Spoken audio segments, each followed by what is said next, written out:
The College Basketball Experience Coastal Athletic Conference, a.k.a. the CAA edition for 24-25 season preview on the Sports Gambling Podcast Network is brought to you by Underdog Fantasy.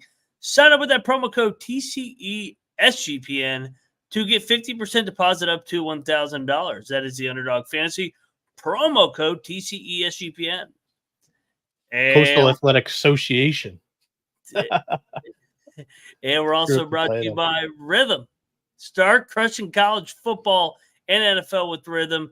Get your 7-day free trial today by going over sportsgamblingpodcast.com/rhythm. That is the sportsgamblingpodcast.com/RITHMM today.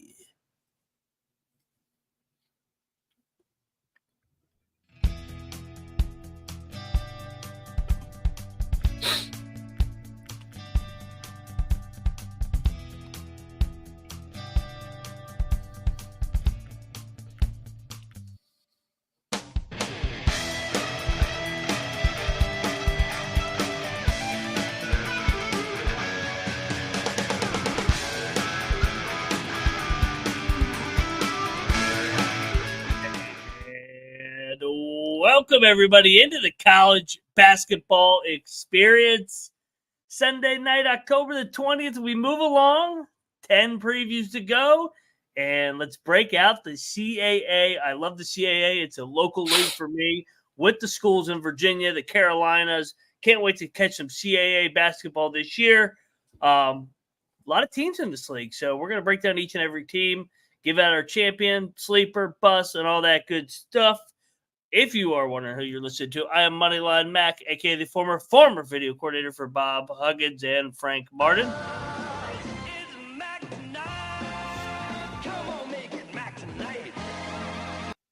Also known as Mac Tonight over here at the College Experience. And joining me to talk some CAA hoops. You guys know him. Well, he's a window banging, drywall hanging, LeBaron driving, Noah Bieniek, a.k.a. Noah B77. What is going on, man? Just a little bit sick, but what's going on, Mac? Let's talk some CAA basketball. We were talking our schedule, the rest of the year, the rest of the preseason here, pretty much every day, which is no different than how we are during the regular season. Pick shows every single night, sick and all. I mean, we're there pretty much midnight Eastern, 9 Pacific every single night. And this conference has been really, really fun recently. A couple of teams have really emerged on the national scene as feisty mid-majors. None more than Charleston, who again won this league last year. You had them picked as your conference winner last year in the regular season. I went with Drexel. They finished second. I had Charleston winning the tournament. You went a little bit cute. I think you took Stony Brook, which we'll get to it. That's your boy, right? So, how many of the coaches here, Mac, did you interview in this conference in the summer/fall? I was just going down and glancing at that. I believe 3. Yes, three coaches from this league. So. I wanted a little bit more, but I was not able to because they have 15 teams in this league. This league is getting bigger and bigger every year. I mean, you don't even recognize this league from the CAA we remember with VCU, George Mason, and company like that. So now you kind of stretch it a little bit up into the Northeast a little bit. But you got obviously Virginia, you got the Carolinas as the primary location for this league. Yeah, 14. I feel like I've been texting you all week that 15 in the CAA, 15 in the CAA, and then previewing it, it's 14. But all over the place, honestly, thinking that there's 32 conferences sometimes in the preseason here, and there's only 31. We're getting the hang of it, just like everybody else is. Season hasn't started, so just bear with us. But, 364 teams, 31 conferences, 14 teams in the CAA. What are you going to say, Mac? And I was going to say, back to my Stony Brook tournament pick, They lost in overtime in the title game to Charleston. Yes. So I was really close to winning both with Charleston and then Stony Brook to win the tournament. Yeah, that was a pretty good pick. I thought Charleston was going to start slow out of the gate because it was mainly a brand new team last year, which they did. They were 4-2, 6-3 to start, and they didn't lose another game. they went 15-3. Yeah, so I mean that's what we'll get into it because Charleston's got a new coach. A couple other teams have new coaches in this league. It should be fun. I think there's probably like a 4-team race here in the CAA this season. Can't wait to dive into it. We're gonna preview every single team here, alphabetical order. Mac, you mentioned it, like right where this kind of conference thrives. The CAA weren't they one of the media days that got affected by the hurricanes here? I don't think so. I think they were virtual from the beginning. Gotcha. But I know multiple did. So I don't think the CAA was impacted, but of course they do have some schools in North Carolina. Yeah, and we've teamed up with us at SGPN have teamed up with mountainprojects.org, and it's a legitimate nonprofit that is doing their best to help out with the relief efforts in Western North Carolina in the mountain areas that aren't used to hurricane damage that got hit really, really hard from Hurricane Helene. The highest donator that comments like they're affiliated or were referred to by SGPN will get a guest spot onto the Sports Gambling Podcast college football episode. So we highly encourage you guys to go over there and help out those in need. Also, the NBA season tips off on October 22nd, and the NBA Gambling Podcast is hosting a win totals contest on sportsgamblingpodcast.com. The winner will get a $250 SGPN gift card, so head over to sportsgamblingpodcast.com/NBA contest to enter that before the season starts. sportsgamblingpodcast.com/NBA contest. And as always, thank you for tuning in to the college basketball experience. If you could head over to Spotify or do it right here on YouTube, leave a like or subscribe on Spotify. Give us a 5-star rating. It helps us a ton with the algorithm, as you guys are the only ones that can prevent corporate gambling from taking over. And Mac, let's talk about the CAA. Let's go through. First up for us, alphabetical order, is the Campbell Camels. They were 14-18 overall, 8-10 in conference. Campbell returns 48% of their minutes from last season, 3 starters, but lose their top 2 scorers from last year. Kevin Meehan, kind of has hovered around 500 in the last 3 years. Kind of tough to, project him kind of anywhere else other than the middle after, like I said, he returns 3 starters, but the top 2 scorers are gone. Those top 2 scorers being Anthony Delorso, the big man. He's transferred to Arizona, and Laurinus Vesteris also transferred out. Delorso was a 19.5 point per game guy, 6.5 boards, 2 assists, and Vesteris was 4.5 boards, 3 assists, over a steal per game as well. The 3 guys that return are all pretty experienced guards in the backcourt. You have 6'3" Jason Sanani, who played 29 minutes a game last season, averaged 10, 4, and 2.5, shot at 37.5% from 3. Then there's Gediminas Mokasekas. He's a graduate senior, 6'4" guard, played 27.5 minutes last season. And then Elijah Walsh, a 6'5" junior guard, who played 23 minutes a season ago, averaged 7.5 and 4. Mac, what are your thoughts on Campbell here? I think you hit the nail right on the head. They kind of been a middle of the pack team, but it is worth noting that last year was their first year in the CAA. So all things considered, finishing 8-10, not the worst of leagues, and being able to step up from the Big South, and kind of hold their own in year number 1. McGeehan's been there for, I think he's entering his 12th year already. So they have an identity. They like to run their Princeton offense, play at their tempo. I am interested to see how the returning production does translate into success. I think that they're kind of middle of the pack here in the CAA. I think maybe they can work themselves up into the top half. Sorry, I can't talk.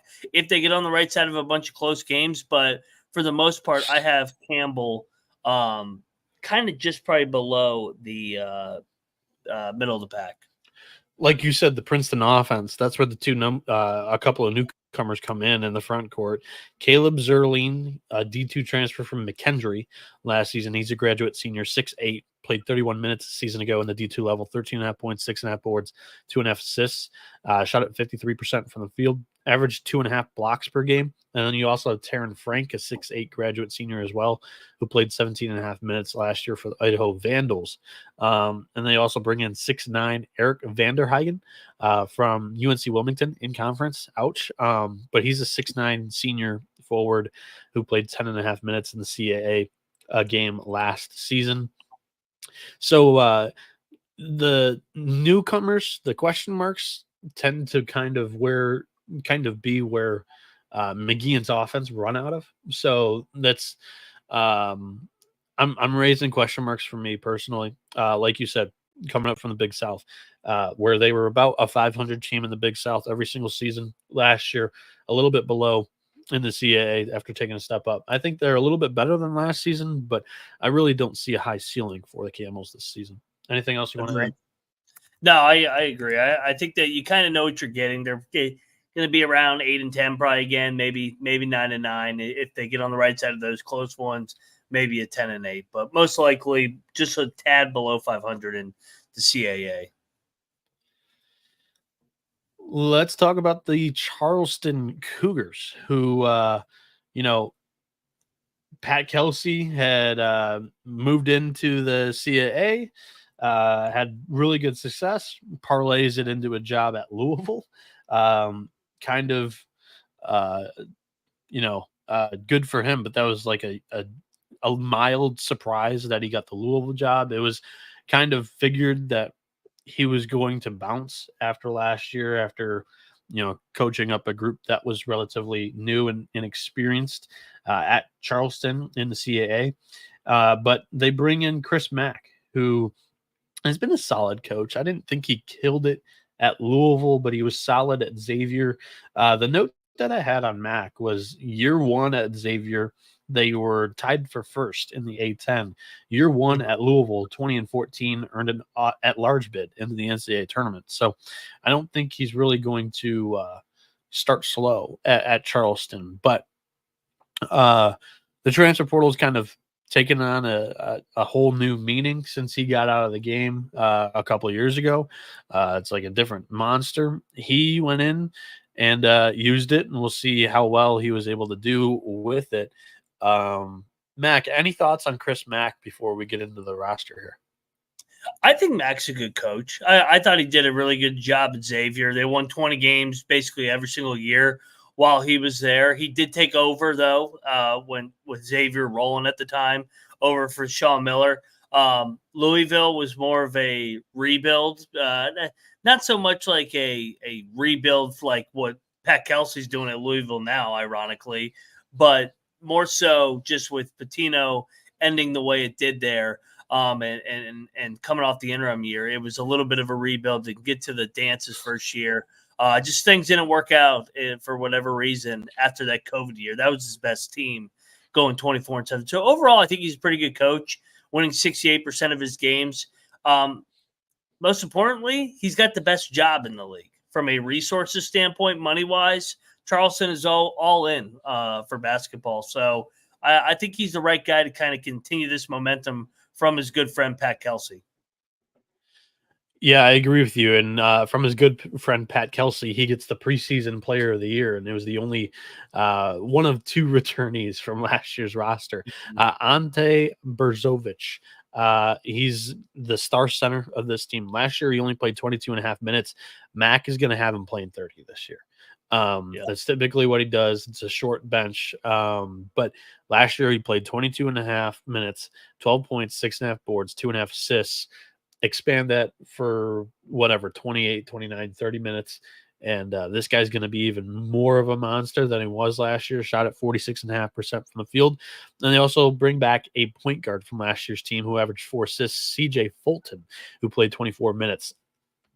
Honestly, I like the two pieces that they bring back, and then they built around it with some shooting.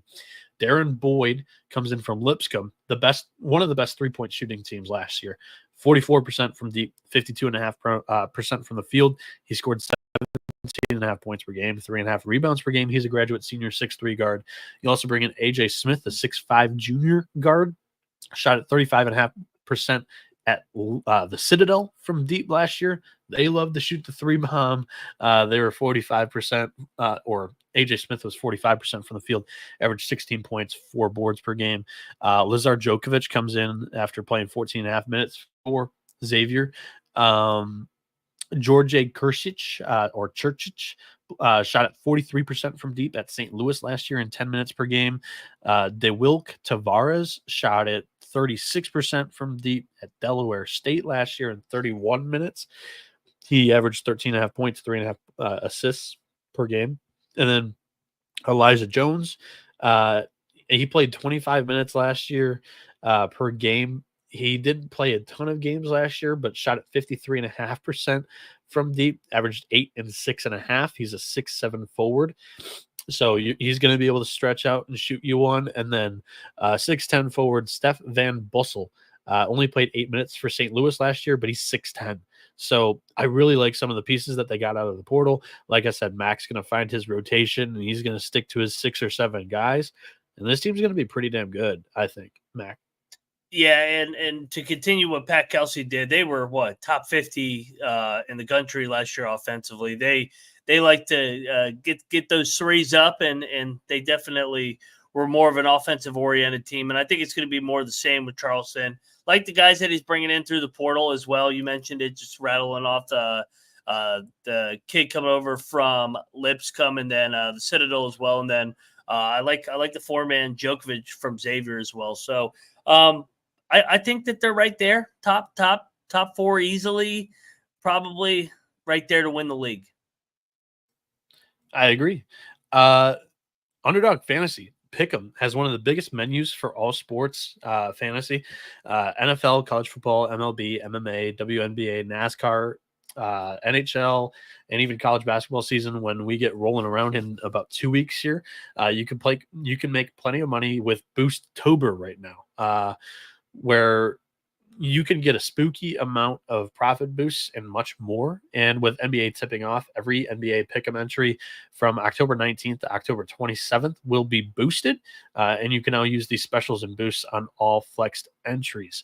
So sign up today with the promo code TCE SGPN so you can claim your special pick plus first time deposit offer up to $1,000 in bonus cash. UnderdogFantasy.com, promo code TCE SGPN.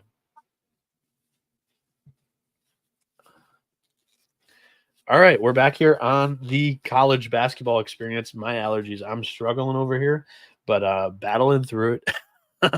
I got Kleenex box, like dog days. Basically right next to me. But we're going to power along here in the CAA. Next up, we have Delaware, the Blue Hens, and they lose 4 guys that played over 25 minutes last season. Martin Inglesby, though, recovers in the projected starting 5 this season. They're all upperclassmen. So it's going to be a really interesting mix for the Blue Hens this season, I think. Big hits in Jair Davis, who played 33 minutes, averaged 17 and 7.5 boards. And also Gerald Drumgoole, who played 28.5 minutes, 14 points, 4 boards, 2.5 assists. Also, Christian Ray and Jalen Trent played over 26 minutes last year. They're out of eligibility alongside O.D. Ogungbo. Wes Peterson transferred out alongside Zion Bethea. So coming in from the portal, we'll start off with the point guard that they're going to have assume the role here. D2 Thomas Jefferson incomer Eric Timko, who averaged 3 assists, 19.5 points per game, 4 boards. He's a senior 6'5" point guard. Shot at 43.5% from 3, 54% from the field. But he's going to take more of a distributor role here and he's got shooters surrounding him too. Kevin Riley shot at 37.8% from deep last year in 29.5 minutes, averaged 9 points and over a steal per game. Also returning is Niles Lane, who shot at 51.5% from the field in 26 minutes, averaging 9.5 points, 1.5 assists. He's a 6'5" graduate senior guard. And then Tyler Hauser returns in the front court after only playing 15 minutes last season, shot at 34% from three. He's a 6'9" forward, will be playing the 5 this season. John Camden comes in via transfer portal from Virginia Tech. Only played 4.5 minutes last season, so he's looking for an expanded role alongside Teron Allen, who comes in from Wagner. Shot at 44% from deep, 10.5 points, 5 boards per game in 27.5 minutes for the Seahawks last season. And Trent Middleton Jr., a sophomore 6'3" guard, averaged 18.5 minutes last season, 6 points, 2 assists per game, shot at 43% at Ball State last season. Mac, what are your thoughts on Inglesby's squads this year? Interesting. And you kind of just look at the Inglesby era at Delaware, headed into his 9th year. The last 6 years, 7 years, 6 years, they have finished between 4th and 6th every single year. So he's been very consistent in terms of right there in the middle of the pack. You mentioned it, some of the roster turnover, some of the guys they brought in through the portal, led by the Division II, the kid coming over from TJ at the point guard position. So I think it's more the same. I think they're kind of in the middle of the pack, Noah. I think maybe I don't know. I think it's more the same right around that 6th spot that they've found themselves under Inglesby for the last 5-6 years. I tend to agree with you. I have them as a top half team in the CAA this season. This team, I think the ceiling could be a little bit higher than 4th. They could climb up into the top 3 as one of the kind of pillars of this program or pillars of this conference. There's a lot of questions about, and I think there's an opening into the top 3. And then Drexel last year, under Spiker, they kind of spiked at the right time with the perfect group of guys. They were all old last season, and now he's got a brand new group, so they were expected to take a step back. So I think like 2 of the top 3, top 4 positions in the CAA are up for grabs. Delaware could find themselves in that mix, but I kind of have them around that 5-6 range as well. The Drexel Dragons, who I was just talking about, we're going to move into them here. They lose all 5 starters from last season. But Zach Spikers had a top half offense in 4 straight, top half defense in 3 straight seasons in conference. So, gonna trust that he's gonna have a pretty balanced team here. But again, brand new group. They bring in a couple of JUCO studs, and on paper, all of these guys look like they're gonna be for real and good contributors. So yeah, I feel all right putting faith in Drexel that they're going to be middle of the pack, top half team. The Dragons, they bring in the 99th ranked JUCO transfer portal get from JUCOrecruiting.com. Victor Panov, he's a 6'7" forward, averaged 13 points per game, 6 boards, 1.8 assists at Daytona State last season. They also bring in Kevin Vanderhorst, a point guard, averaged 4.5 dimes last season, 3.5 boards, 13 points at Brunswick. And they return Yame Butler, who played 15 minutes, 6 points per game, and Kobe McGee, who's a 6'6" guard, played 18 minutes last season, averaged 6 points, shot at 51% from the field, 35% from deep. They are expected to also start William Garcia Adston, who's a transfer in from Pacific, only played 7.5 minutes in the West Coast Conference last season, but he's a 6'8" guard as well. This is a relatively lanky backcourt, small front court. They do have a 7'1" freshman incoming in Ralph Akuda. But outside of him, this is a small front court that I have some question marks about. Mac, how do you feel about Drexel here? Like I talked about, they lose all 5 of their starters from one of the best seasons in program history in the CAA. Mac, do you think that they're going to bounce back? I do think that they're going to take a step back. I mean, they were 13-5. They win 20 games. You mentioned that they were super old, but you know what I think of Spiker? I think Spiker's a really good coach. He grew up in Morgantown, so I'm going to like my guy Spiker. But he did a great job at Army. He kept them respectable, middle of the pack every year in the Patriot League. Comes over to the CAA.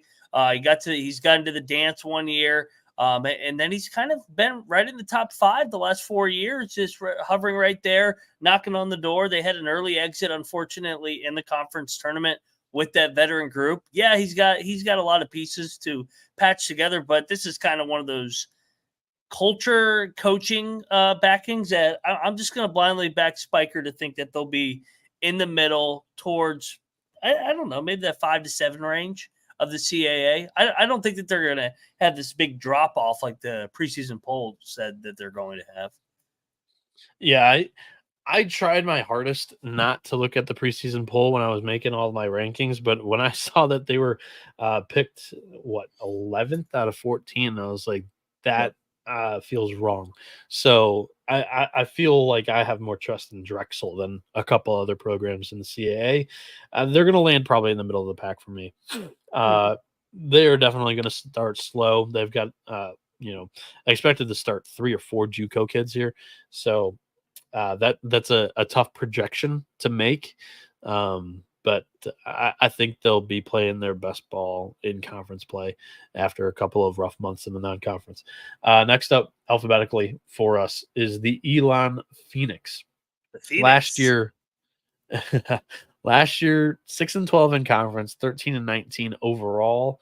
They returned 3 starters from that team, 66% of their minutes. Billy Taylor in his 2 seasons at Elon, 6-12 finishes both years in conference. So is that somewhat of a trend? The positive of this team is that they have a set of twins that they're going to rely on for scoring. It's the Simpkins twins. TJ Simpkins transfers in from Northwest Florida State. He put up 15 points per game, 4 boards, and 2 assists last season. And TK Simpkins, so yes, you got that right. TJ is actually a sophomore. TK is a junior. They're twins, but TK, he played 27 minutes for the Phoenix last year, averaged 14 points, 4.5 boards, 3 assists, 1.5 steals. These two are going to be buzzing around the backcourt a lot for this team in order for them to be good. They also bring back Nick Dorn, who played 23 minutes a season ago, 9.5 points. He shot at 36.5% from deep. And then the front court is, Isaac Harrell played 15 minutes, and then you have Sam Sherry, who played 22 minutes, averaged 9.5 and 4.5, and 56% from the field. But overall, I think there are better starting fives, projected starting fives in this conference. It's going to be a fun team to follow because TK and TJ Simpkins are going to screw up Colby quite a bit this season. I can already tell. This team will be a fun team to talk about on our daily pick shows. The 3 portal gets that they bring in, Matthew Van Coleman coming in from Hawaii Pacific. He's a 7'4" center, graduate senior, played 23 minutes for Hawaii Pacific last year. 7 points per game, 7.5 boards. It was his first healthy season of college basketball. So can he stay healthy? I don't know.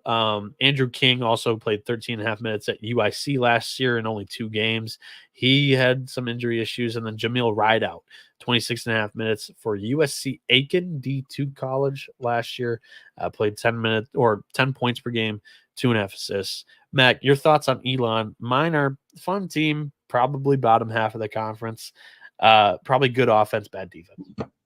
Yeah, so you mentioned it, the Simpkin brothers are definitely going to be entertaining. Elon's at the top 5, I think. In returning production, and we had Billy Taylor on. I was wrong. I had 4 of these coaches on my tour, so I was one off on how many teams there were. There's 14 teams in the CAA, not 15, and I had 4. I didn't have 3, so I had quite a bit of CAA coaches on, and Billy Taylor coming over. He worked for Fran McCaffrey over there at Iowa for years and years. So that's kind of the brand of basketball that they're going to play at Elon is They're going to space you out and share the basketball and play discipline.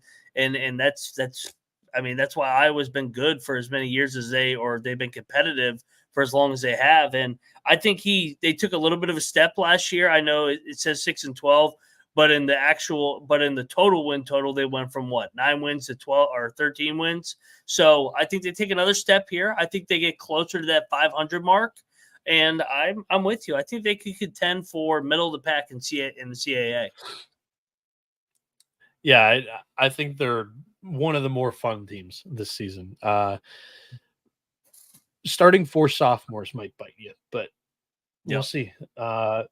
Speaking of bite, lack of at the Hampton. bed and breakfast, the Hampton Pirates. They lost to a D2 team in a secret scrimmage the other day. But I actually, so this is really interesting. I don't know if you have anything on Ivan Thomas. I'm going to buy you time. He's a first-year Division I head coach. He's a first-year Division I head coach. He's a DMV high school coaching stud. He was an Ed Cooley assistant for 9 years. I remember him when I was middle school or elementary school, being in that area. He was at TC Williams. Remember the Titans at TC Williams? That was one of our high school opponents that I went to. So TC Williams, I remember him having those really good teams at TC Williams. So obviously a really good coach at the high school ranks, then goes and works for Ed Cooley. What do we know about Ed Cooley? Ed Cooley's not into these quick fix jobs where I'm going to just get a bunch of portal guys and this looks like that though. Exactly. There's a lot of portal guys here.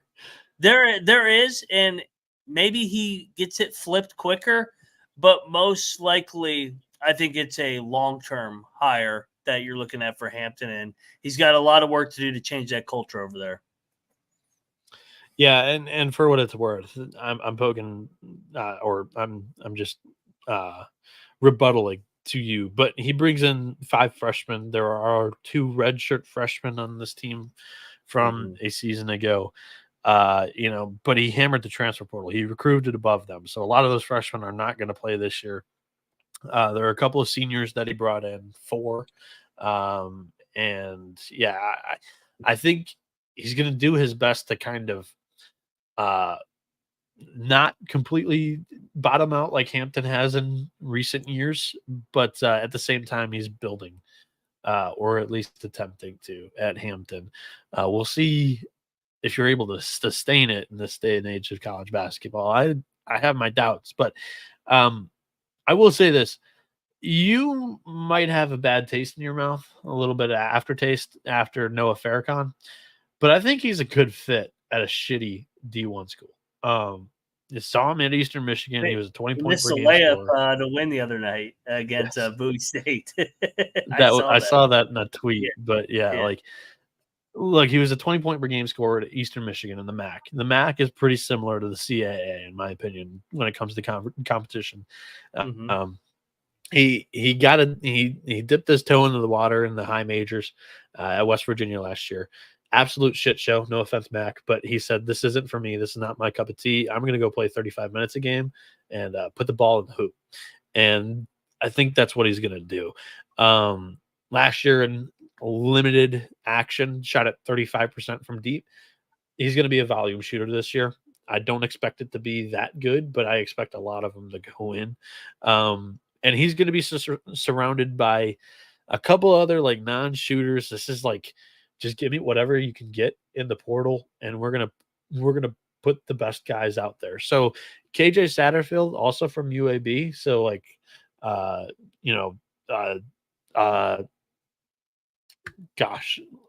from your coaching tree or whatever, you got Noah Farrakhan and KJ Satterfield, West Virginia, UAB. They also bring in Wayne Bristol Jr. from Georgetown, played 20 minutes for Ivan Thomas's, Hoyas last season. Xavier Long is a 6'7" senior forward transferring in from Canisius. He's missed the last 2 seasons due to health reasons. Kyrese Mullen is the one returnee for Hampton after playing 29 minutes last year, 15 points per game, 8.5 boards, 1.5 assists. He was shooting at 46% from the field. They also bring in Tyler Rice, an East Tennessee State transfer, Trevor Smith, a Richmond transfer. Both of them barely played last season alongside Elijah Kennedy from Texas State, George Beal Jr. from Norfolk State. And like I said, Etienne Struthers is one of the redshirt freshmen that is on the squad from last year, coming in from Appalachian State. Daniel Nixon is a Western Texas junior college recruit from the transfer portal, 16.5 points per game, 6 boards, 2 assists per game. Look, there's just throw shit at the wall, figure out what it happens, what's best in November, December, and we'll see what we got going into January in CAA play. I don't think it's going to be great looking at everything on paper here. Mac, your thoughts? They're going to be in the basement, man. I mean, they just lost to Bowie State. I know I don't take too much from like the preseason exhibitions, but Bowie State's like predicted second to last in their own league. So that's not. I think it's good, like you said. I think this is a team that we may get behind in February, but early on, man, I think they're going to take their lumps. Fair, like you said, Faircom he'll get up plenty of FGAs in this system with how they want to play at Hampton. So I'm with you. I'm gonna probably fade them a lot in November and December, and then reevaluate them come conference play. Farrakhan and Mullen props. That's it. On Fridays or Mondays when they're the only teams playing with alongside like Mountain West on Fridays or Big 12 on Mondays. Yeah. The CAA Monday and Friday games come in handy for Noah Farrakhan and Kyrese Mullen props. Just remember that. But that's about it for this team. SGPN's proud partner, Rhythm, is the #1 AI-powered sports betting platform that helps provide bettors of all levels the ability to build custom predictive betting models in seconds and get predictions for betting on money lines, spreads, totals, and props. Build your own model or copy one of the top performing ones from the leaderboard, and Rhythm will give you predictions for every game and player prop, and also has a myriad of stats, research, and trend analysis to give you even more betting insights. Claim your 7-day free trial today by going to sportsgamblingpodcast.com/rhythm. That's sportsgamblingpodcast.com/RITHMM. And the college basketball experience is also brought to you by BetUS, who have been around for more than 30 years, and you can easily deposit using cryptocurrency and get lightning fast payouts whenever you want to cash out. Sign up and deposit at least $100, and you have a chance to win a 1960 Ford Mustang. Use our link to sign up and get a 125% deposit bonus on your first 3 deposits. Go to sportsgamblingpodcast.com/BetUS. That's sportsgamblingpodcast.com/BetUS. Promo code SGPN so they know we sent you. BetUS, America's favorite sportsbook.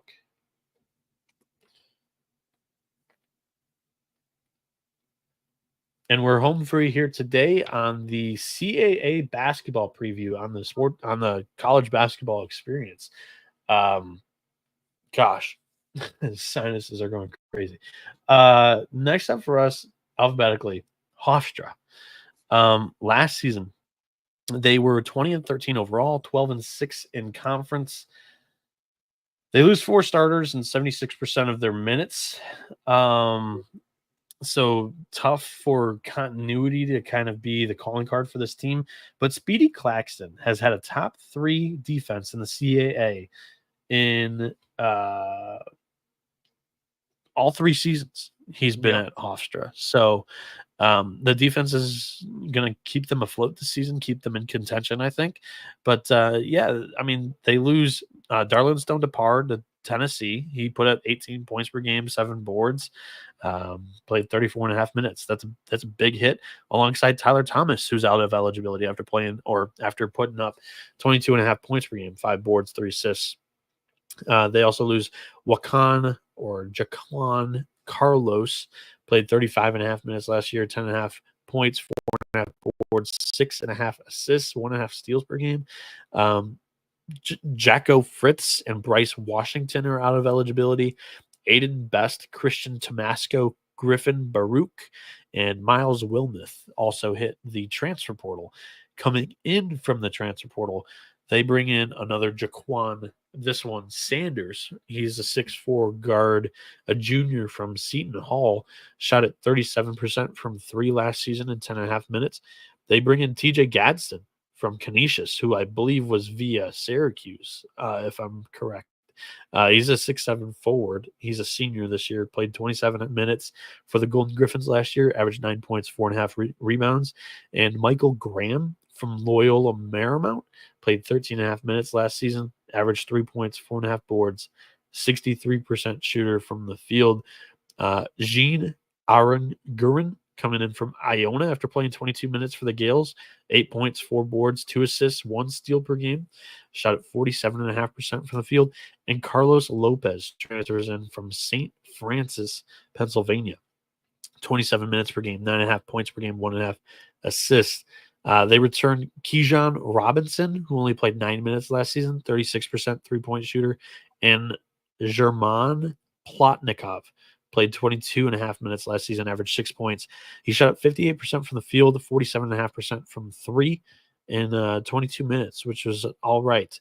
Mac, Hofstra is, kind of one of the toughest teams for me to read.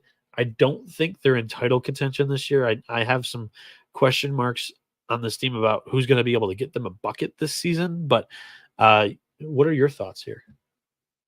Yeah, the Speedy Claxton hire has been a really good one, man. Like you said, 66-34 in his 3 years there. He played there, 41-13 in CAA play. They have an identity. They get after you defensively, just like Speedy Claxton did when he played there. I'm gonna blindly back Hofstra to be a top half of the league team just because that's what they've been there. But they do have a lot of question marks and are at the bottom of the production returning in the CAA. So interested to see how he gets these roles defined. And guys coming over, Sanders from Seton Hall and the kid from Canisius as well, Gadsden, and then Graham as well. So I think that they'll get better and better throughout the year. My belief is that they're going to be a top half team. I don't have them falling that far into the bottom half. But like I said, I have a really tough time projecting how good they're going to be. They kind of seem like a Seton Hall. Like they're going to struggle to score, but they're going to put the clamps down. They're going to guard defensively. Yeah. So that's kind of my outlook this year. If they can show me some offensive life in the non-conference, this is a team that I'm probably going to be a little bit higher on. But just for now, I can't project like that top contender outcome in the CAA this season. Monmouth, last season they were our darlings. They sucked their first year in the CAA, to put it lightly. But they were 10-8 last year in conference, 18-15 overall. They do lose 3 starters from that team, and now they're once again one of the youngest. I think they are the youngest roster in the CAA this preseason, according to Torvik. So they're kind of in the same boat that they were that first year. King Rice proved last year that, he is a good coach because he retained a lot of that 2022 roster into that, 2022-23 roster into that 23-24 season, and they got a hell of a lot better. But they're kind of back to that 22-23 stage. And it's like, gosh, I want them to be good, but they lose a bunch of production, and none bigger than Xander Rice, his son. 20.5 points per game, 3 boards, 3.5 assists, over a steal per game. He transfers out. They also lose Jakari Spence, who played 28.5 minutes last season, did a little bit of everything for them. And also Nikita Konstantinovsky He was a 23.5 minute per game guy for them last year, started a little bit for the Hawks. They returned Jack Collins and Jarrett Valencia in the front court. Those are the two returning starters here. Collins played 34.5 minutes, averaged 10.5 points, 6.5 boards, 2 assists per game, over a steal per game. He can stretch it out and shoot a three, but his game is more downhill. And Jarrett Valencia is a 6'9" redshirt sophomore forward, played 27 minutes a season ago, 9 points, 4.5 boards, shot at 49.8% from the field, averaged almost 2 blocks per game last season. The backcourt is where I've got some question marks this season. Eric Demings transfers in from Utah Tech. He played 22.5 minutes for the Thunderbirds they're not the Thunderbirds, Dixie State. They're the Trailblazers. 7.5 points per game, 2 assists. And then Madison Durr, Citadel transfer, 33 minutes per game, 12 points per game, 4 boards, 3 assists. He didn't quite fit the Citadel offensive system. Couldn't shoot the three as well. So he's out of there. He's a junior guard. And then Abdi Bashir Jr. is expected to step up into the projected starting 5 from last season. But this is a young roster, young squad. Another team that, Mac, I think they'll be able to shoot it. I don't know how well put together they're going to be this year, Mac. Your thoughts? How high do you want to be on King Rice and Monmouth this year? Are you going to follow through on it? No, I probably am more down on Monmouth this year. I love King Rice, but you mentioned they do this a bunch where they go super young and they get these guys for 2 to 3 years. This seems to be the year where it's going to be a little bit of a rebuild and take their lumps. So you look at it, he's had 2 or 3 years just like this, 2014, 2018, and then 23. So it's literally every 5 years. This one's came a little bit quicker. I think it's, like you said, I think it's closer to the 23 year than the 24 year. I don't think they're going to be as bad as they were 2 years ago, but I think they're somewhere in the middle of that 7 wins 2 years ago, then 18 last year. So put me down like 11, 12 wins for Monmouth this year. All righty. I'll take it. I think, like we said, their first year in the CAA, just look at that, after they took a step up in conference as well. Like, this is still a relatively new basketball program in the CAA. I don't think we should expect too much from Monmouth this year. And if they can get 6 conference wins, that's a good year again from Leon Rice. And I don't think I'm exaggerating. Let's go to Monty Ross. King Rice. Leon's at Boise. Sorry, King Rice. Sheesh. Let's go to Monty Ross at A&T. Last year, it was his first season. And I will say, there was a point in the year where we were like, okay, the Aggies look feisty. And then the wheels kind of fell off in February and March. They returned 76.5% of their minutes from last year. Mm-hmm. And I think it was January. Like, the month of January, they were kind of, they were jumping up and biting people. But it was January. They had a win against Campbell, and then they knocked off Hampton, Northeastern, William and Mary. Then they beat Hampton again by 1 point. They beat Hampton twice by 1 point. But it was going into the year like dumpster fire potential. You and I thought, we thought this team was going to be the worst D1 team in the country, and they were a little surprising compared to our expectations here. Like I said, they don't really lose too much. Jeremy Robinson's out of eligibility after only playing 20.5 minutes last year. Evan Joyner, 19 minutes. He transfers out alongside Ahmad Hamilton, Naj Ashley Emery, and Braden Smith. The returning starting 5 here. Camion Shell, 5'10", senior point guard, averaged 4 assists last season, over a steal per game, 12.5 points in 34 minutes. Landon Glaspers, the dog, 21 points per game, 3.5 boards, 2 assists, 1.5 steals per game in 36 minutes. He's a 6'2" guard, a junior. He was in the portal, decides to come back. That's huge for Monty Ross and NCAA. Ushena Kalman Nichols played 25 minutes last season. Jalal McKee played 23.5 minutes last season.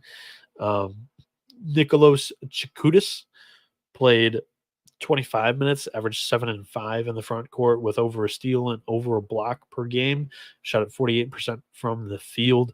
And they also have Jason Murphy off the bench who played 25 and a half minutes last season. He's a 6'9 senior, 6.5 points per game, 6 boards per game, over a block per game last season.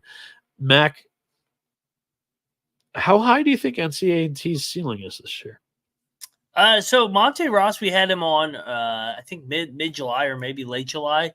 He did this exact same thing at Delaware. He took it on the chin his first year, 5-26. Last year, 7-25. We talked about it. We thought they were going to may not win a game, and they won 5 league games. And they, like you said, they were feisty. They ran out of gas at the end just because they didn't have the bodies. But then the next year, the second year, they took that big jump from 5 to 14. He brings back all that production. I think that they could maybe. I think the ceiling is probably middle of the pack.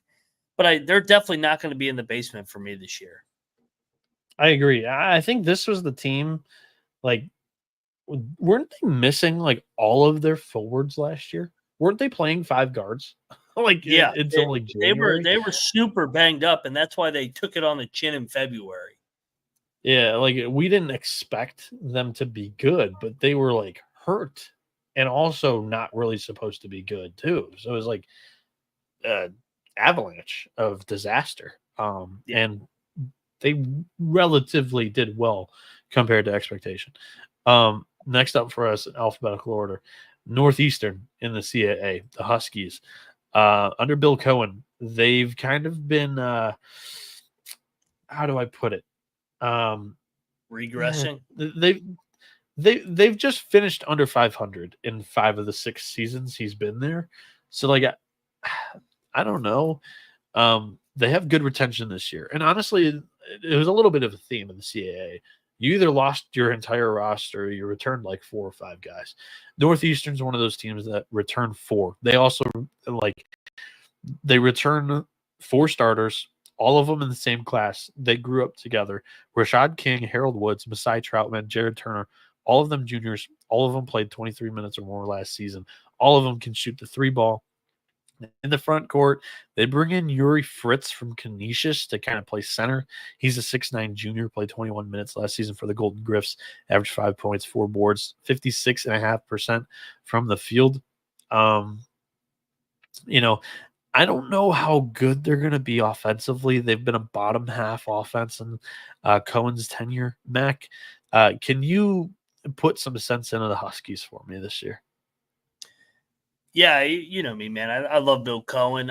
My biggest worry is maybe in this new era, he's one of the old school grinders. I mean, he's closing in on 300 career wins. He's done an unbelievable job at Northeastern for the last 20 years. But you just wonder maybe if the talent isn't as good as it has been. I think that they're going to be competitive this year. I think they're more in the middle this year. Like you said, they got all that returning production back. They were 7-11. I think maybe around 500 this year for Northeastern, but just with the grinder of a coach and just having a culture and brand there at Northeastern. So a little bit of a step up, but they just don't have the same dudes that they had once upon a time. I mean, they had Tyson Walker, who went over to Michigan State. I just don't think that they have those kind of guys like that they had when they were going to the NCAA tournament in the mid-2010s. Yeah, they were 12-20 overall last year, 7-11 in conference. I don't know if they'll be able to get to 500 in the CAA this year.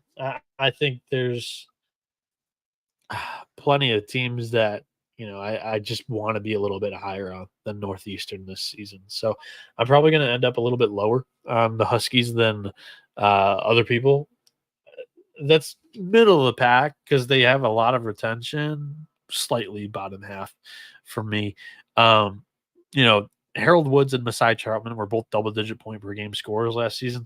None of them really excelled on the glass, so they're, it's a relatively another one of these backcourts that are big, but it's kind of size all the way around. Multiple guys that can switch defensively, but they get eaten up on the glass. Last year they were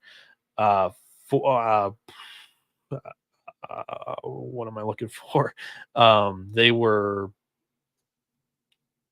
8th offensively in rebound percentage. So bottom half. And I think that regresses after losing their starting center. So, yeah. Anything else you want to add on Northeastern? I was kind of really negative, but I didn't really. They retain a lot of guys that I just wasn't really high on. So I didn't. No, I mean more so like I said with Bellarmine. Like I just don't know if they're not the most athletic group in the world, but I think that they're going to be feisty. But I just don't see them competing for a league title like they were in the mid 2010s. Yeah. Next up, Stony Brook competed for the league title last year in the tournament. Like Mac said at the top of the show, lost in overtime. His boy Gino Ford. What'd you say? I said, "Oh man, they had that game too, man. They should have won in regulation." He returns, 2 starters, but in the portal, he did pretty damn well. Joe Octave, he filled it up at Holy Cross last year, played 30.5 minutes for the Crusaders, 14.5 points, 6 boards, 2 assists. They bring in the 22nd ranked JUCO transfer in CJ Luster, the second from JUCOrecruiting.com. He put up 16.5 points per game, 3 boards, 1.5 assists at Salt Lake last season. And then Nick Woodard, he's a 6'6" junior who was ranked 46th in JUCO recruiting from Southwest Tennessee Junior College, 21 points per game, 8 boards, 2.5 assists, over a block per game. And then also from Western Texas, Jeremiah Narco put up 14 points per game, 5 boards. Mac, you talked to Gino Ford. You guys look like you had a pretty good relationship. I don't know. I don't remember your connection with him, but I remember you guys had a lot of fun in that summer, fall coaches tour interview. Yeah, so he's a Mountaineer. He didn't go to West Virginia, but he always watches the Mountaineer game. Him and Hugs grew up together, so he knows he's good friends with Hugs and those guys. So that's how I got to know Gino Ford a little bit. I think that they're gonna take a step back. They lost a lot, like you said, last year. But he's been competitive there at Stony Brook. Coming off a really good year. They got hot at the end with that veteran group, 20 wins. I think that I'm saying this with a lot of teams. I think they're kind of like Northeastern a little bit. They're going to be well coached, feisty, but I just don't think that they have the dudes to compete with the teams at the top of this league, the Charlestons, the Towsons, and so forth. So they're going to be probably in the middle, probably in that 7 to 10 range for me with Stony Brook. And they transitioned from the America East to the CAA 2 years ago too. So they were another one that had to pop up in leagues. Yeah, it's a tough projection for sure because they lose 4 double-digit point per game scores, 4 seniors out of eligibility, and Aaron Clark, Dean Knoll, Tyler Stevenson, Moore, Keenan Fitzmaurice was the double-digit point per game score that hit the portal. But I kind of fancy the junior college bandits that they bring in. And, they were middle of the pack last year. I kind of trust that Ford will get them into that range. I'm going to use a term that you've used on this series of our previews a lot. They're like a boomerang program. You mentioned in the America East as well. They were below 500 one year, then they were above 500, below 500, above 500. This would be the year that they're due for a little bit of a regression back under the Mendoza line, but yeah, I think they're near the middle of the pack more than they're closer to the bottom. So that's kind of where I'm at for the Seawolves. So Towson, let's talk about the Tigers, because I think it might be, if there was ever a year for Towson, it might be this year. They returned their top 4 scorers, 4 starters from last year. 82% of their minutes from the team last season are back. Number 1 defense last year. And, the only hit they take is Charles Thompson. Played 28 minutes last season, 9.5 points, 8 boards, 2 assists, over 1 block per game. But they were going to attempt to replace him via committee with Abdul Sam transferring in from formerly IUPUI, now they're IU Indy. He shot at 62% in 20 minutes per game, 6.5 points, 3.5 boards. But a relatively undersized front court. But again, number one defense last year. Thompson was only 6'8" as well. So it's kind of a plug and play. They returned Dylan Williamson, who played 26.5 minutes last season, 3 assists per game. He scored 10 points per game, 34% from 3. He's going to kind of have his hand on the ball most of the time. But Nenda Tarke also averaged over 2 assists last season, 1.5 steals per game. He was just under 10 points per game last year in 28 minutes. Christian May shot at 34% from deep, 10.8 points per game, 4.1 boards in 29.5 minutes. And then Tyler Tejada is a sophomore, 6'8". He played 23 minutes last season, averaged 10 points, shot at 35% from deep. There is a lot of continuity on this roster, something to really like. Mac, am I like over exaggerating that, Towson on paper could be the front runner here if you were doubting Mac in year one, right? I mean, yeah, and I think that they, from a continuity standpoint, they have the best returning roster coming back. Charleston's got a lot of question marks, and Pat Scarry, another friend of the program, we had him on. Dude, they've won 20-plus games in all of the last 3 years. Over the last 3 years, they have won more games in the state of Maryland or in the DMV area than any of the other programs. So they've won a CAA regular season title in 22.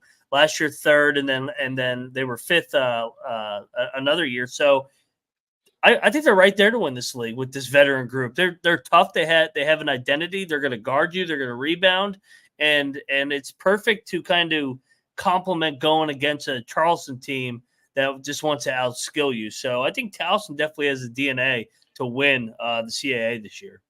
Two very different ways of doing it. One roster kind of built up, and another one through the portal. And I think flip a coin, and that's your winner of the CAA this season here in the preseason. I really like what Towson has to offer. They've got a little bit of shooting, a little bit of rebounding. Number one defense last year. They are replacing the center, but it's not really too much of a step back, in my opinion, from who they had there last year. And like I said, they're going to kind of do this thing by committee in the front court defensively. I think they're 100% a contender, borderline front runner in the CAA under Pat Scarry this season. The UNC Wilmington Seahawks are another one of those teams that I think deserve the label contender going into the year. They have the most experienced roster here in the CAA preseason, according to Torvik.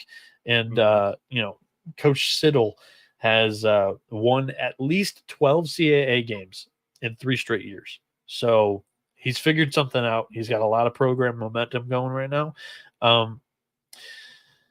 They lose 3 guys due to, out of eligibility, but Trezarian White hit the portal. He put up almost 20 points per game for them, 6.5 boards, 1.5 assists.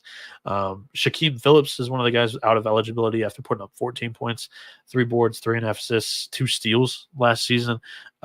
Malik Harden-Hayes played 25 minutes. He's out of eligibility alongside KJ Jenkins, who played 25.5 minutes, averaged 12 points last year. Ahmad Harvey, Shamar Rathan Mays, Eric Vanderhagen, and Nick Farrar all hit the portal. None of them really contributed too much to last year's team. The big question here, I think, is the backcourt. Specifically, Greedy Williams is a Chipola College incomer. He put up 12 points per game, 3.5 boards, 5 assists at Chipola last year. He was ranked number 19 by JUCO recruiting here in the offseason. And he's going to be paired alongside Donovan Newby. He can dish the ball around, 2 assists last year per contest, 32.5% from 3. Mac, your thoughts on Siddle and Wilmington as a squad this year before I kind of continue to go through the transfer portal that, they're going to be borderline starters, but I think the Greedy Williams is a huge player for this year's team, and Donovan Newby is a big piece. So your thoughts on the Seahawks? Yeah, the backcourt, like you said, good pieces there, and Siddle's a guy you want to back. I mean, 3 straight years. Them and Towson have been quietly very, very consistent in this league. The 3 programs that kind of been overshadowed by Charleston and their success with Pat Kelsey have been Towson, Wilmington, and Hofstra. All 3, 20-plus win seasons in the top 4 year in and year out, and they have all been knocking on the door. So I want to make sure that we give them their flowers here, just because they haven't been able to get through and get to the dance like Charleston's been able to. But these have been really, really good programs. And Siddle, I mean, they're going to be in the top 4. They're going to be really good again. They're talented. That's a good basketball job at Wilmington. He's got it going like Keats had it going at Wilmington. So I like the backcourt. Yeah, they got a couple new faces, but I trust Siddle to get that thing going by January and February. Yeah, so the other incomers here, I'm going to struggle to kind of, project what kind of playing time and where they're going to be. But Josh Corbin comes in from Robert Morris. That team was up and down. They were a roller coaster last year. He played 33.5 minutes, averaged 13.5 points, 3 boards, 3 assists, shot at 36% from 3. I think he's one of the better pieces. I would project him to kind of land in that starting 5 alongside Sean Moore, who transfers in from Fairleigh Dickinson. Again, big step up in competition from Fair Dick to the CAA. But Sean Moore is a graduate senior, 6'7" forward, played 30 minutes last season, 12 points, 7.5 boards, 1.5 assists, over a steal per game. And you have Elijah Jameson, who played 26.5 minutes for Milwaukee. He put up 9 points per game, 2.5 assists. Bo Montgomery, he's a 6'5" grad senior from Holy Cross. After playing 31 minutes last season, 11 points, 4.5 boards, 2.5 assists, shot at 39% from 3. Will that translate from the Patriot League? I think the shooting should. Harlan Obiha from Niagara played 26.5 minutes last season, 10.5 points, 8 boards, 63% from the field. It's a lot of good pieces from the portal. A lot of like top scores from their team. I don't know how that's all going to mesh because to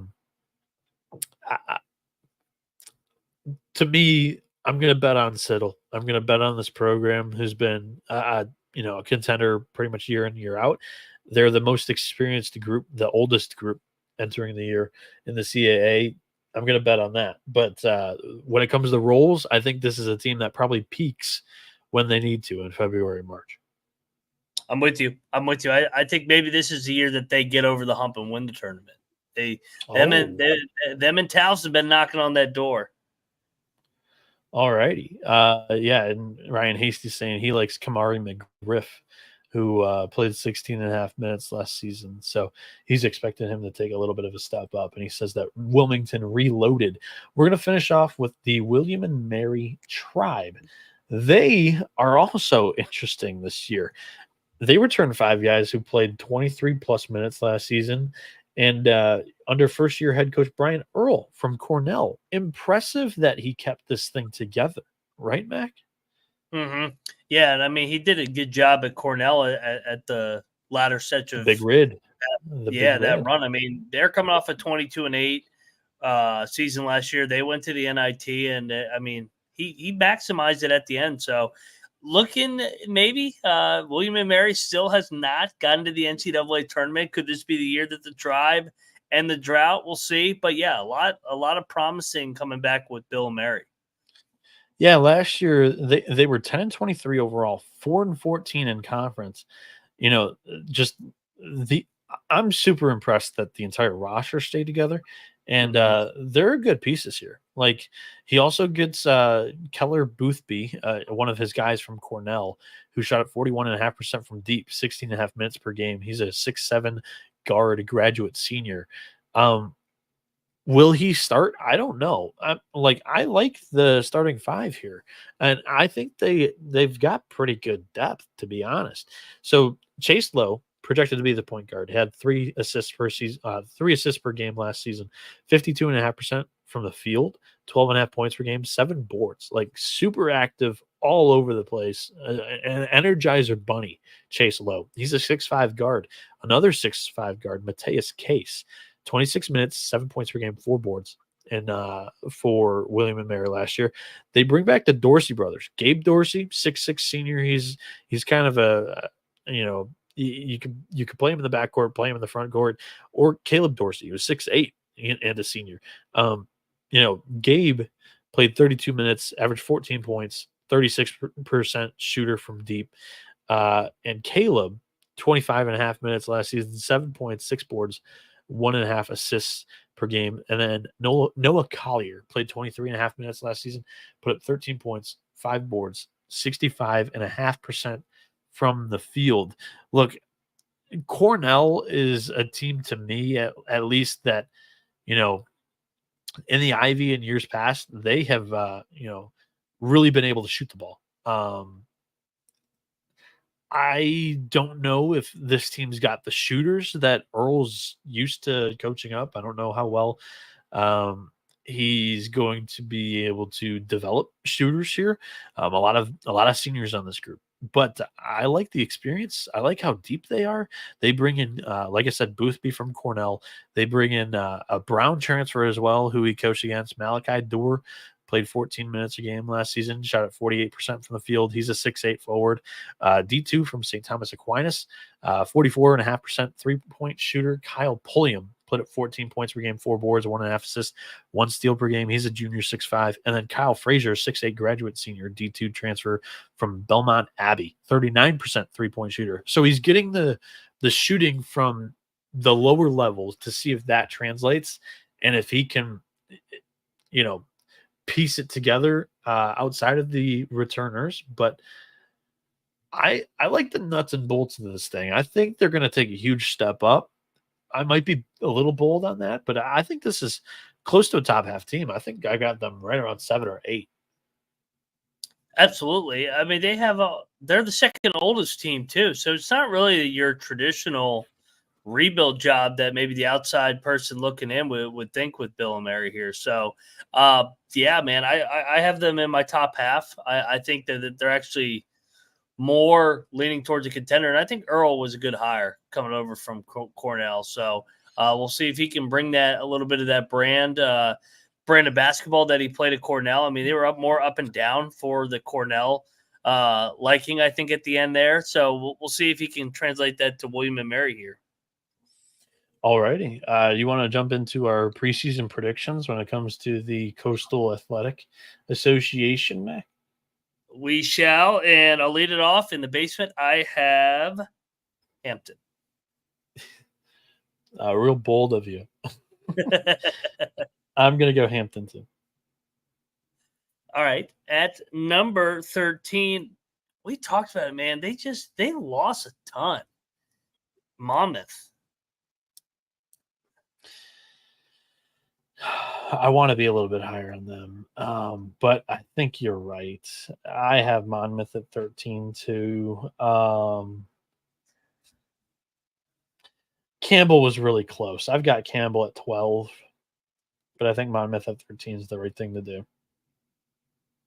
At number 12, I got the Camels. Okay, so we're both in the same boat there.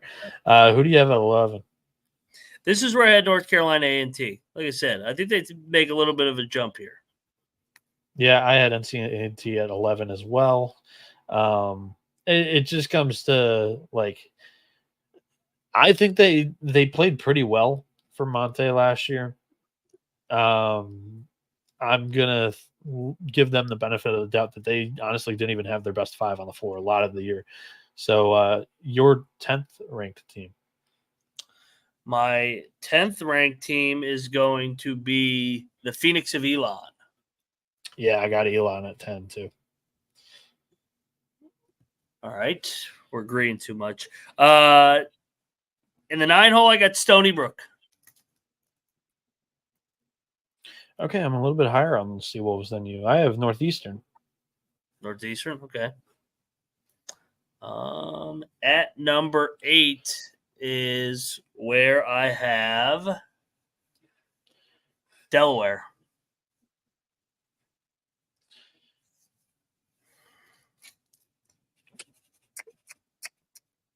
I'm going William and Mary at 8. I had Bill and Mary at 7. Okay. I have Stony Brook at 7. Okay. And then at number 6, I have Northeastern. I have Drexel there. I've got them taking a step back. There's a lot of questions, but I believe in Zach Spikers. So I got him in the top half. That's probably as far as I can drop them. I trust him a little bit more than these other programs. I had Northeastern. I had Drexel at 5. Okay. I got the Blue Hens, Delaware at 5. Okay. At number 4, I got Speedy Claxton and Hofstra. Yep, I agree with you. I think we're going to be agreeing 1 through 4 here.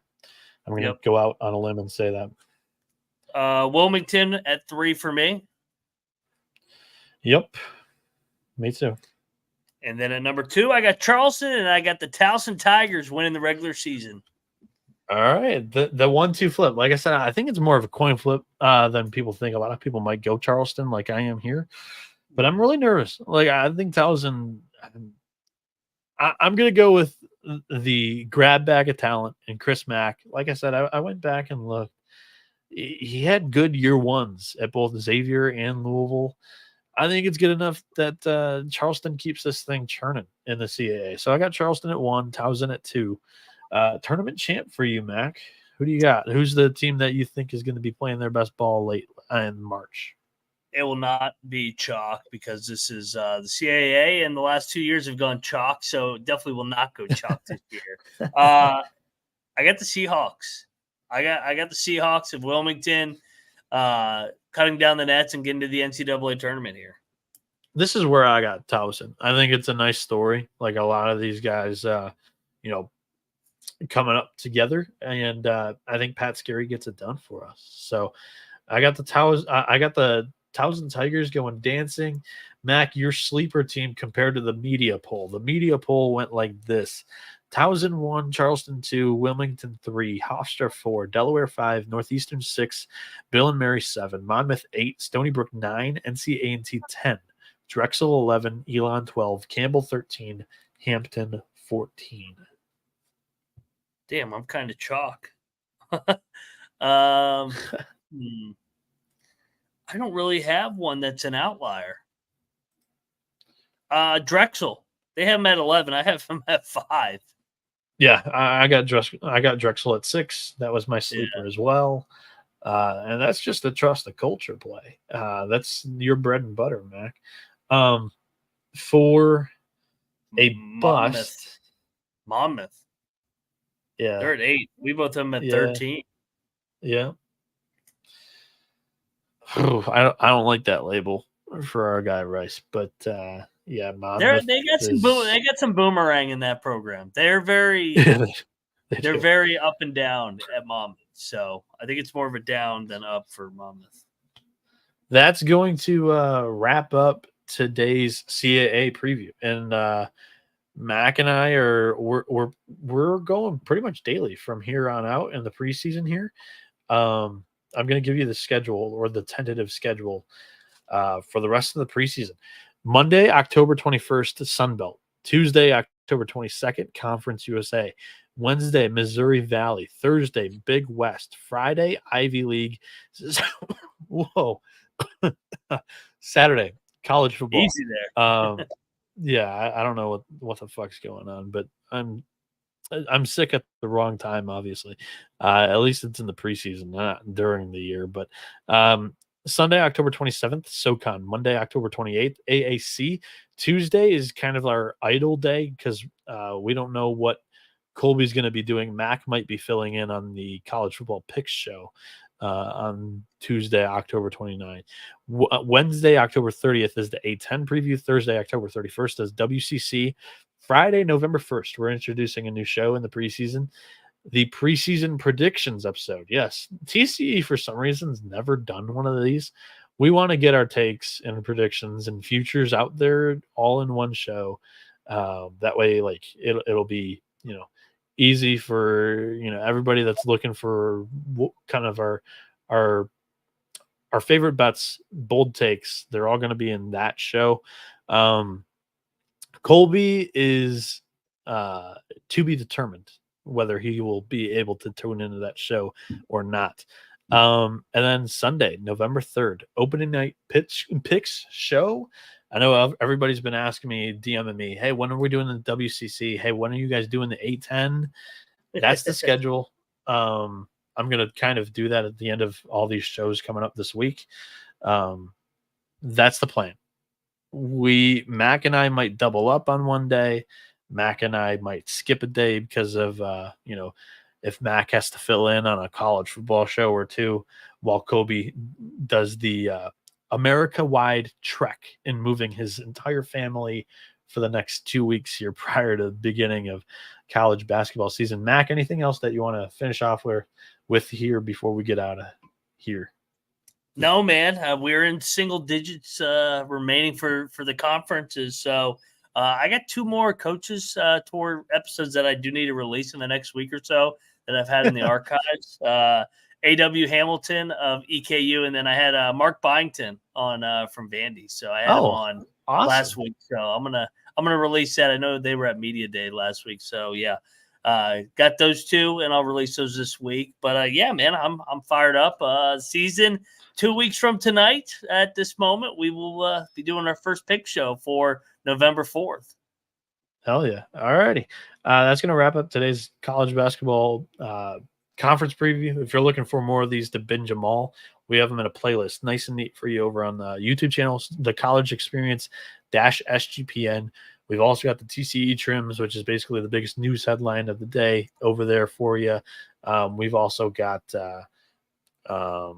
college football experience, college baseball experience, the Big 12 college experience, the FCS college football experience. And there's plenty more from SGPN. If you're looking for something specific, any kind of sport, we've got something for almost everybody. So this has been the college basketball experience. You better start thinking about yours, and we out of here.